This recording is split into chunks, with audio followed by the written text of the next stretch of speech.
சங்கீதம் அதிகாரம் 30. கர்த்தாவே, என் சத்துருக்கள் என்னை மேற்கொண்டு மகிழ ஒட்டாமல் நீர் என்னை கைதூக்கி எடுத்தபடியினால் நான் உம்மை போற்றுவேன். என் தேவனாகிய கர்த்தாவே, உம்மை நோக்கிக் கூப்பிட்டேன், என்னை நீர் குணமாக்கினீர். கர்த்தாவே, நீர் என் ஆத்துமாவை பாதாளத்திலிருந்து ஏறப்பண்ணி, நான் குழியில் இறங்காதபடி என்னை உயிரோடே காத்தீர்.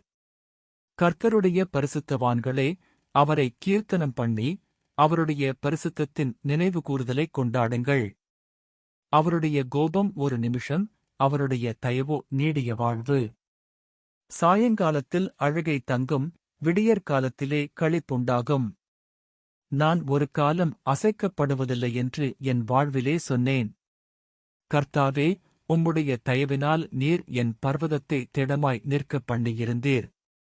உமது முகத்தை நீர் மறைத்துக் கொண்டபோதோ நான் கலங்கினவனானேன். நான் குழியில் இறங்குகையில் என் இரத்தத்தால் என்ன லாபமுண்டு? புழுதி உம்மை துதித்து உமது சத்தியத்தை அறிவிக்குமோ? கர்த்தாவே, நீர் எனக்கு செவி கொடுத்து என்மேல் இரக்கமாயிரும். கர்த்தாவே, நீர் எனக்கு சகாயராயிரும் என்று சொல்லி. கர்த்தாவே, உம்மை நோக்கிக் கூப்பிட்டேன், கர்த்தரை நோக்கிக் கெஞ்சினேன். என் புலம்பலை ஆனந்தக் களிப்பாக மாறப்பண்ணினீர்.